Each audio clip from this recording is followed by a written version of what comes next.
श्रीपरमात्मने नमः। विष्णुसहस्रनामस्तोत्रम्।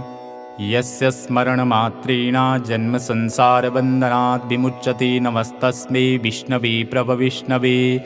नमः समस्तभूतानामादिभूताय भूभृते अनेकरूपरूपाय विष्णवे प्रभविष्णवे।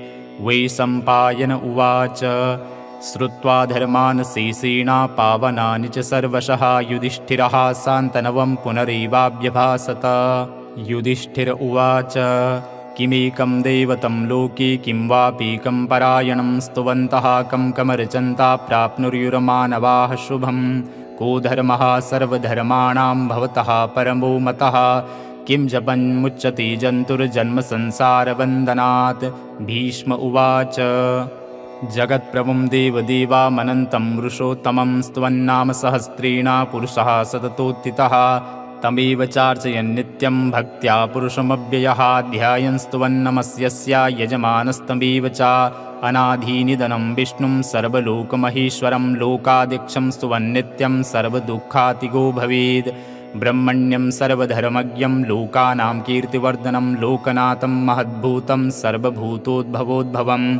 एष मे सर्वधर्माणां धर्मोऽधिकतमो मतः। यद्भक्त्या पुण्डरीकाक्षं स्तवेरर्चे नरः सदा। परमं यो महत्तेजा परमं यो महत्तपः। परमं यो महद्ब्रह्मा परमं यः परायणं। पवित्राणां पवित्रं यो मङ्गलानां च मङ्गलं। दैवतं देवतानां च भूतानां यो व्यः पिता। यतः सर्वाणि भूतानि भवन्त्यादियुगागमे। यस्मिंश्च प्रलयं यान्ति पुनरेवायुगक्षये। तस्य लोकप्रधानस्य जगन्नाथस्य भूपते विष्णुर्नाम सहस्रं मे शृणु पापभयापहम्। यानि नामानि गोत्राणि विख्यातानि महात्मनः ऋषिभिः परिगीतानि तानि वक्ष्यामि भूतये। ॐ विश्वं विष्णुर्वषट्कारो भूतभव्यभवत्प्रभुः। भूतकृतभूतभृद्भावो भूतात्मा भूतभावनः। भूतात्मा परमात्मा च मुक्तानां परमा गतिः। अव्यया पुरुषा साक्षी क्षेत्रज्ञोऽक्षर एव च। योगो योगविदां नेता प्रधानपुरुषेश्वरः। नारसिंहवपुः श्रीमान् केशवा पुरुषोत्तमः। सर्वः सर्वशिवास्थाणुर्भूतादिर्निरव्ययः। शाम्भवो भावनो भरता प्रभवा प्रभुरीश्वरः। स्वयंभू शम्भुरादित्या पुष्पकराक्षो महास्वनः। अनाधिनिधनो धाता विधाता धातुरुत्तमः। अप्रमेयो ऋषिकेशा पद्मनाभो मरत्प्रभुः। विश्वकर्मा मनुत्वष्टा सविष्टा सविरो ध्रुवः। अगृह्या शाश्वता कृष्णो लोहिताक्षा प्रतर्दनः। प्रभुतिष्ककुब्धामा पवित्रं मङ्गलं परम्। ईशानः प्राणदा प्राणो ज्येष्ठः श्रेष्ठा प्रजापतिः। हिरण्यगर्भो भूगर्भो माधवो मधुसूदनः। ईश्वरो विक्रमी धन्वी मेधावी विक्रमाक्रमः। अनुत्तमो दुरादर्शा कृतज्ञा कृतरात्मवान्। सुरेशः शरणं शर्मा विश्वरीता प्रजाभवाः। संवत्सरो व्याला प्रत्यया सर्वदर्शनः। अजः सर्वेश्वरा सिद्धः सिद्धिः सर्वादिरच्युतः। वृषाकपिरमेयात्मा सर्वयोगविनिःसृतः। वसुर्वसुमनः सत्या समात्मा संमिता शमः। अमोघः पुण्डरीकाक्षो वृषकर्मा वृषाकृतिः। रुद्रो बहुशिरा बभ्रुर्विश्वयोनि शुचिस्रवाहमृता शाश्वतास्थाणुर्वरारोः महातपाः। सर्वगा सर्वविद्भानुविक्ष्वक्सेनो जनार्दनः।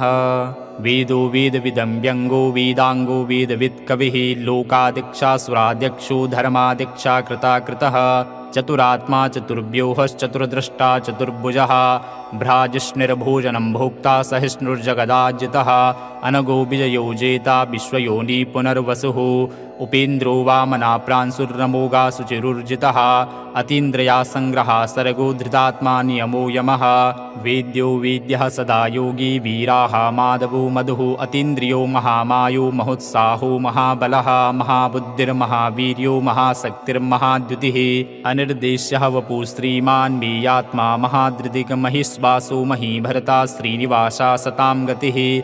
अनिरुद्धः सुरानन्दो गोविन्दो गोविदाम्पतिः। मरीचिर्दमनो हंसा सुपर्णो भोजगोत्तमः।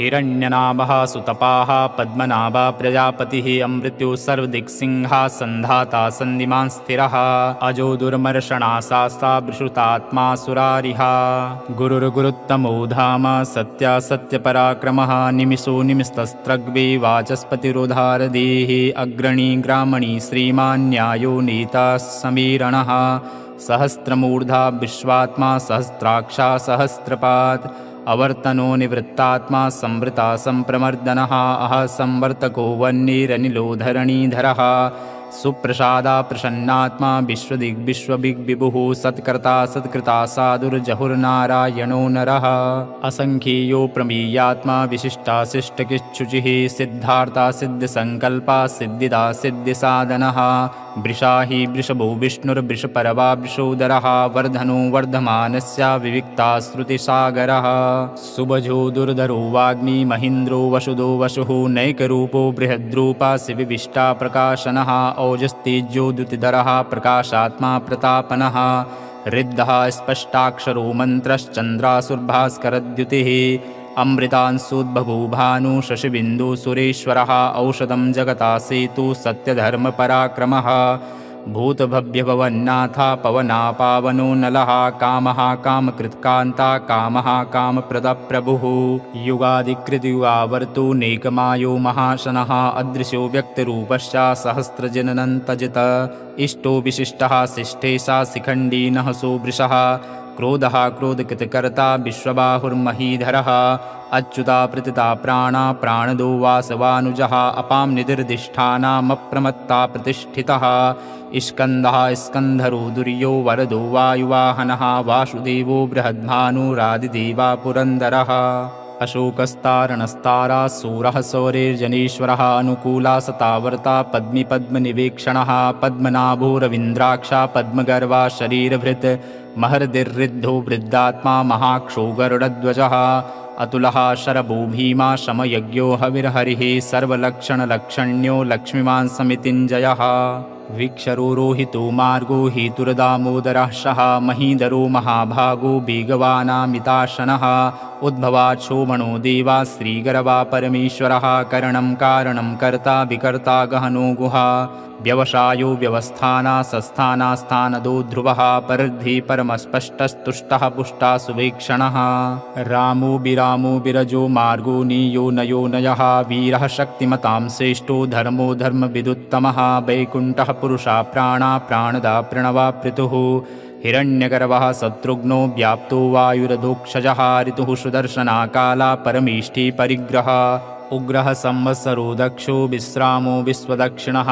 विस्तारास्थावस्थाणुः प्रमाणं बीजमव्ययम् अर्थो नर्थो महाकोशो महाभागो महादनः अनिर्विर्णारथाभिष्टो भूधर्मा यूपो महामखः नक्षत्रे नेमि नक्षत्री क्षमः क्षामा समीहनः यज्ञैत्यो महीजस्या क्रतुः सत्रां शतां गतिः सर्वदर्शी विमुक्तात्मा सर्वज्ञो ज्ञानमुत्तमं सुव्रता सुमुखा सूक्ष्मा सुगोसा सुकदा सुहृत् मनोहारोजिता क्रोधो वीरबाहुर्विदारणः स्वापनाश्वावशो व्यापी नैकात्मानैककामकृत वत्सरो वत्सलो वत्सी रत्नगर्भो धनीश्वरः धर्मगुद्धर्मकिद्धर्मी सदसक्षरमक्षरम् अविज्ञाता सहस्रासुर्विदहता कृतलक्षणः गवस्तिनेमि सत्त्वस्ता सिंहो भूतमहेश्वरः आदिदेवो महादेवो देवीषु देवभृद्गुरुः उत्तरो गोपितर्गोप्ता ज्ञानगम्यपुरातनः शरीरभूतभृद्भोक्ता कपीन्द्रो भूरिदक्षिणः सोमपो मृतभा सोमा पुरुषित्पुरुषोत्तमः विनयोजया सत्या सन्दोदासारः सात्वतां पतिः जीवो विनयिता साक्षी मुकुन्दो मितविक्रमः अम्भोनिधिरन्तात्मा महोदधिशयोऽन्तकः अजो महार्दः स्वाभाव्योजितमित्रा प्रमोदनः आनन्दो नन्दनो नन्दा सत्यधर्मातिविक्रमः महर्षि कपिलाचार्य कृतज्ञो मेदिनीपतिः त्रिपादिस्तिदशाध्यक्षो महाशृङ्गा कृतान्तकृतमहावराहो गोविन्दा सुषेणा कनकाङ्गदी गुह्योगवीरो गहनो गुप्तचक्रा गदाधरः वेदा स्वाङ्गोजिता कृष्णो दृढसङ्कर्षणोच्युतः वरुणो वारुणो वृक्षा पुष्पकराक्षो महामनाः भगवान् भगहानन्दी वनमाली हलायुधः आदित्यो ज्योतिरादित्या सहिष्णुर्गतिसत्तमः सुधन्वा खड्गपरशुर्दारुणो द्रविणप्रदा दिवस्पृका सर्वदिग्व्यासो वाचस्पतिरयो निजः त्रिशामा सामगा शामा निर्वाणं वेषजं विसगसन्न्यासा कृच्छमा शान्तो निष्ठा शान्तिपरायणम् शुभाङ्गः शान्तिदा स्रष्टा कुमुदा कुवलीशयः गोहितो गोपितर्गोप्ता वृषभाक्षो वृषप्रिया अनिवर्ति निवृत्तात्मा संक्षेप्ता क्षेमकृच्छिवः श्रीवत्सवाक्षाः श्रीवासा श्रीपति श्रीमतांवरः श्रीदः श्रीशः श्रीनिवासः श्रीनिधि श्रीभावनः श्रीधरः श्रीकरा श्रेया श्रीमालोकत्रयाश्रयः स्वक्षरा स्वङ्गः सतानन्दो नन्दिर्ज्योतिर्गणेश्वरः विजितात्मा विधीयात्मा सत्कीर्तिश्छिन्नसंशयः उदीर्णः सर्वतश्चक्षुरनीशा शाश्वतस्थिरः भूषयो भूषणो भूतिर्विशोकाशोकनाशनः अर्च्यस्मान्नर्चिता कुम्भो विशुद्धात्मा विशोदनः अनिरुद्धो प्रतिरतः प्रद्युम्नो मितिविक्रमः कालनेमिनिः वीरा शौरिः शूरजनेश्वरः त्रिलोकात्मा त्रिलोकीशा केशवाकीशिः हरिः कामदेव कमापाला कामीकान्तकृतागमः अनिर्देश्य वपुरविष्णुर्वीरोऽनन्तो धनञ्जयः ब्रह्मण्यो ब्रह्मकृद्ब्रह्मा ब्रह्मविवर्धनः ब्रह्मविद्ब्राह्मणो ब्रह्मी ब्रह्मज्ञो ब्राह्मणप्रियः महाक्रमो महाकर्मा महातेजा महोरगः महाक्रतुर्महायत्वा महायज्ञो महाहविः स्तव्यास्तप्रिया स्तोत्रं स्तुतिस्तोत्रारणप्रिया पूर्णपूरयिता पुण्या पुण्यकीर्तिर्नामयः मनोजवस्तीर्थकरो वसुरेता वसुप्रदा वसुप्रदो वासुदेवो वसुर्वसुमनाहविः सद्गति सत्कृति सत्ता सद्भूति सत्परायणः सूरसेनो यदुश्रेष्टा सन्निवासा सुयामुनः भूतवासो वासुदेवा सर्वासुनिनयो नलः दर्पः दर्पदो दीप्तो दुर्धरोऽथा पराजितः विश्वमूर्तिर्महामूर्तिर्दीप्तमूर्तिरमूर्तिमान् अनेकमूर्तिरव्यक्ता शतमूर्ति शताननः एको नैकाशवः कः किं यतः तत्पद्मनुत्तमः लोकबन्धुर्लोकनाथो माधवो भक्तवत्सलः सुवर्णवर्णो हेमाङ्गो वराङ्गश्चन्दनाङ्गदी वीरः विषयाशून्यो घृतशिरश्चलाचलः अमानी मानदो मान्यो लोकस्वामी त्रिलोकदिक्सुमेधा मेधदो धन्या सत्यमेधाधराधरः तेजो वृषोदुतितरः सर्वशस्त्रभृतांवरः प्रगृह्यो निगृह्यो व्याघ्रो नेकशृङ्गो गदाग्रजः चतुर्मूर्तिश्चतुर्बाहुश्चतुर्व्यूहश्चतुर्गतिः चतुरात्मा चतुर्बावश्चतुर्वेदविदेकपात् समावर्तो निवृत्तात्मा दुर्जयो दुर्तविक्रमः दुर्लभो दुर्गमो दुर्गो दुरावासो दुरारिः शुभाङ्गो लोकशारङ्गा सुतन्तुस्तन्तुवर्धनः इन्द्रकर्मा महाकर्मा कृतकर्मा कृतागमः उद्भवा सुन्दरा सुन्दो रत्नलाभा सुलोचनः अर्को वाजसना शृङ्गी जयन्ता सर्वविजयी सुवर्णबिन्दुरक्षोभ्या सर्ववागीश्वरीश्वरः महाहृदो महागर्तो महाभूतो महानिधिः कुमुदः कुन्दराकुन्दा प्रजन्या पावनो नीलः अमृताशोऽमृतवपुः सर्वज्ञा सर्वतोमुखः सुलभः सुव्रता सिद्धा शत्रुजशत्रुतापनः न्यग्रोधो दुम्बरो सस्वश्चाणूरानन्द्रिशूदनः सहस्रार्चिः सप्तजिह्वः सप्तैधा सप्तवाहनः अमूर्तिरनगोचिन्त्यो भयकृतभयनाशनः अणुर्बृहत्कृशास्थूलो गुणभिन्निर्गुणो महान् अद्रिता सुद्रता स्वस्या प्राग्वंशो वंशवर्धनः भारवृत्कथितो योगी योगिशा सर्वकामदः आश्रमाश्रवणाच्छामा सुवर्णो वायुवाहनः धनुर्धरो धनुर्वेदो दण्डो दमयिता दमः अपराजिता सरसः नियन्ता नियमो यमः सत्त्वान् सात्विकी सत्या सत्यधर्मपरायणा अभिप्रायप्रियार्होर्हा प्रियाकृतकीर्तिवर्धनः विहाय सगितर्ज्योतिःसुरुचिर्हुतभुग्विभुः रविर्विरोचना सूर्या सवितारविलोचनः अनन्तो हुतभुग्भोक्ता शुकदोनैकजोऽग्रजः अनिर्विण्णा सदामर्षि लोकदिष्टानमद्भुतः सनातनतमः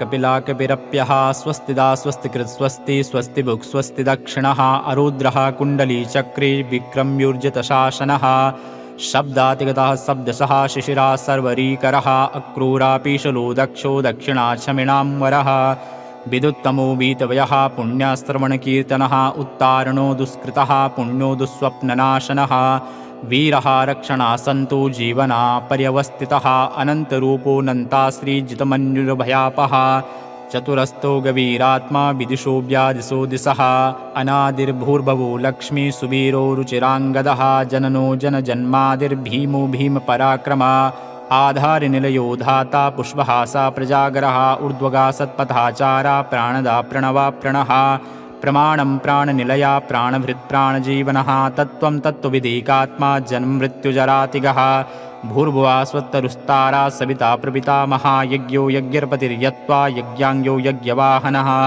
यज्ञभिर्यज्ञकृद्यज्ञे यज्ञभुग्यज्ञसाधनः यज्ञान्तकृतयज्ञगुह्यान्मन्नमन्नाद एव च आत्मयोनि स्वयं जातो वेखानासामगायनः देवकीनन्दना सृष्टा क्षितिशापापनाशनः शङ्खबिन्दकी चक्री शारङ्गधन्वा गदाधरा रथाङ्गपाणिरक्षोभ्याः सर्वप्रहरणायुधः ॐ